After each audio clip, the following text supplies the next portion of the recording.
سلامتی پاورجا. سین سوم سیرت و صورت یک رنگ. سین چهارم سازش و صلح بدون جنگ. سین پنجم ساز و صدای مظلوما. سین ششم سرود باور و ایمان. سین هفتم سفره کودکان کار در سایه زیبای سبز انتظار.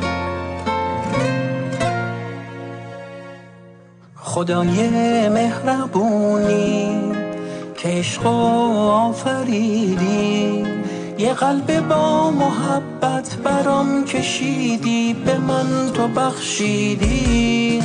به حرمت دلی که مهربونی خداشه، به ما کمک کنین دل، کمک کنین دل برای تو باشه.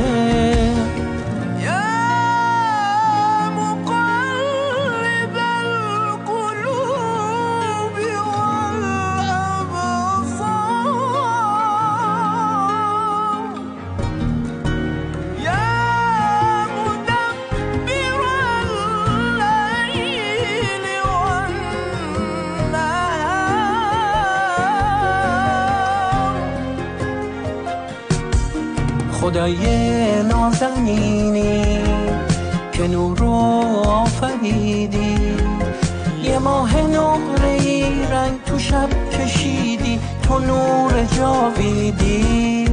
به حرمت شبی که باغ ستاره هاشه، به ما کمک کنین دل از نور پاکت همیشه پر باشه.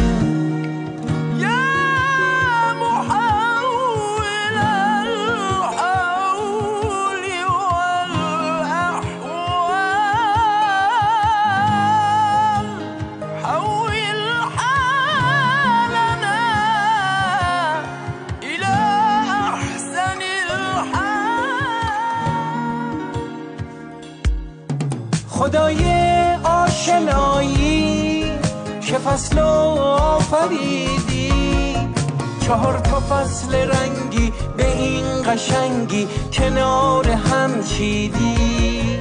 به حرمت بهاری که نو شدن باشه، به ما کمک کنین دل، کمک کنین دل یاد تو باشه.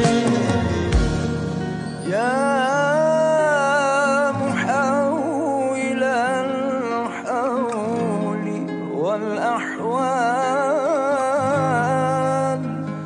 حول حالنا إلى أحسن الحال، حول حالنا إلى أحسن الحال.